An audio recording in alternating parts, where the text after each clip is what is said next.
to discuss. Tammy Bruce, Fox News political contributor, Independent Women's Voice president, and Washington Times columnist. Rory Murdoch, Fox News contributor and National Review contributing editor. And Ford O'Connell, Civic Forum PAC chairman, political analyst, and Washington Examiner contributor. All right, Tammy, I got to tell you something. Oh, I'm first to go. Great. Yeah, bromance or not, he took a lot of shots at President Trump. And, of course, he got over 30 standing ovations because the Democrats were eating it all up. Yeah, look, of course, France and the United States will always have a special relationship because France will always need us.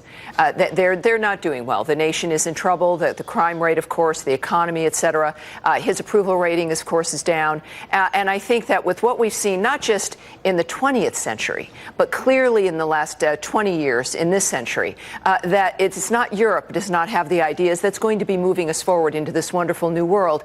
Obviously, it will be the United States. And I think that the French president and the British and the Germans, et cetera, have to realize that at some point it's not about America adjusting. Right. They have to adjust to this new order that we've realized actually the Trump agenda sets people free, elevates an economy, and creates a safer world because America is strong. Ironically, he agreed with you, except he talked more about this only U.S. and China having this intellectual property or technology race. But essentially, Deroy, Macron was really agreeing in many ways with Tammy. It's interesting how he's trying to elevate the idea that France will be part of the architects of the new world order. Believe it or not, people in America voted against the world order in November in 2016. Well, the French are really among our oldest allies, and we're beating up on our current best friends, the British. The French rode to our rescue, thank God. And I'm sure they'll be involved with whatever we do in the future. I think the biggest surprise here is the people who attack Donald Trump as this TV star. Oh, my God, he's just a reality TV star. What does he know? How well he's done in the area of diplomacy. This excellent bilateral meeting with the French, the upcoming meeting with the North Koreans, a little rocket man practically eating out of his hand. He's done very well with Israel, the overseas meetings with NATO and so on. I think Donald Trump's performance on the world stage has been something I don't think even his biggest supporters expected. What do you attribute it to? I think a lot of it is that people have underestimated him. I think there's a lot more to him. I understand the public underestimating him, but what do you think that he is doing? Is it just his sheer personality, that the fact that even when he was running, people said when you meet the man, when you sit in the room with him, there's something really special?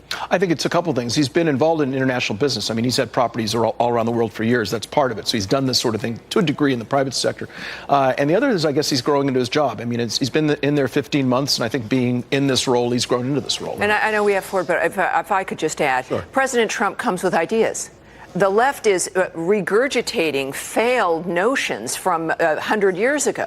There have been no new ideas. It's chaos. And it's like children who maybe, it's like Lord of the Flies and they've got some kind of a structure. And then daddy comes home. That's why they love him, because they know Daddy's that home. This is why the world will be better, because Trump showed up. Well, let me pass the conch over to Ford then on that note. Yeah, let me say this. Despite Macron's criticisms, Trump was right to bring him here to sort of strengthen and deepen the relationship. Look, Trump can spot talent, and and Macron is really a rising star in Europe and on the world stage.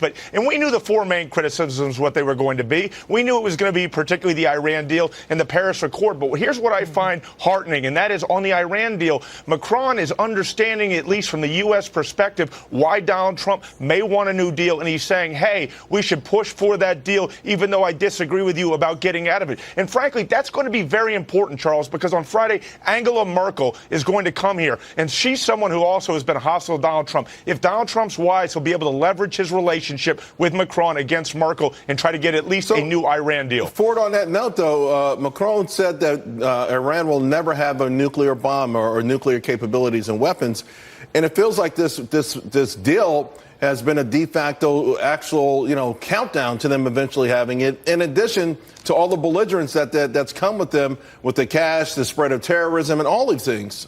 Well, here's the deal. I'm not so sure Macron understands the JCPOA, the Iran nuclear deal. There is some serious problems, particularly with a sunset clause, that in 10 years they will pretty much be off and running. We have no real way to inspect them. And frankly, they're getting out of control on the ballistic missile front. If Macron actually thinks that it's such a great deal, he wouldn't be pushing for a new one that also includes Syria. He realizes it's short-sighted. It's just from his perspective, he sees it as better than nothing, because his true fear is Russia, who is basically Iran's, puppy dog. There was one area where it feels like maybe Macron and President Trump are on the same page, and that's fake news. Let's take a listen.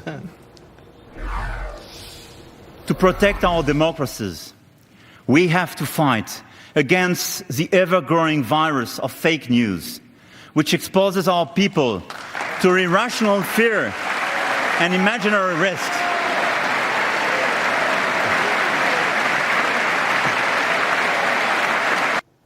Of course, Tammy, seeing everyone clap, you would imagine what he said meant different things to different people. But certainly, fake news, we're all very familiar with it. Some of us have even been victims of it. What do you make of it? I think part of what he was saying was another slam at Trump, the notion perhaps about immigration, the issue about the dangers presented by Iran, that this is what Europe has done forever, which is play down threats. We also saw President Obama do it. It's what liberals do.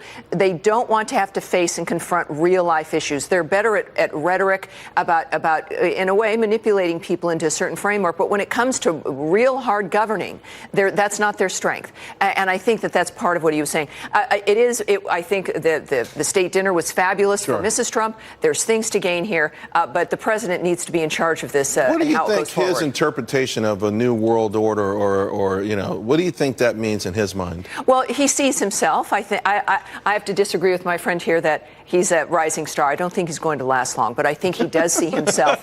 He sees himself as a new world order fellow himself. He's younger. He's got this view. He's going to reshape Europe. He's trying to be a blend of things.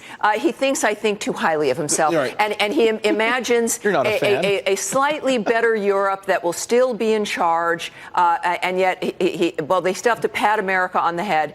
Obviously, they've got to face reality because that's not what's going to manifest. But Tammy, doesn't all of Europe think too highly of himself and still looks at us like the bastard stepchild that's exactly and is not being realistic about China? Yeah, that's exactly it. But here's the thing, DeRoy, that in my mind is that here's someone talking. I mean, at one point people thought the New World Order was this sort of European dominance of the world, and yet, of course, they were talking about a continent with open borders, where things are changing rapidly, where customs are changing, languages are changing, and there's a lack of assimilation. So, it's interesting for him to talk about a New World Order when it feels like Europe in of itself is in utter chaos. No, I think that's right. I think the New World Order, if that's your definition of it, is sort of imploding. You've got Brexit happening, the British up and leaving that particular arrangement. A lot of people are very skeptical about the EU and its intervention in everything. And as you say, there aren't any borders. That was a beautiful thing until they became totally overrun by these refugees running in from the Middle East, and no one knows who they're coming from. They're not vetted. Who are these people? So the good news for France is their economy is picking up. They've been totally flat on their backs, and now they're sitting up a little. So I think they might even go to a 40-hour work week. Imagine that. Imagine that. Maybe only take 2 weeks of vacation a year instead of 4 months. And then we'll work on Spain with those siestas. All right, Al, thank you very much.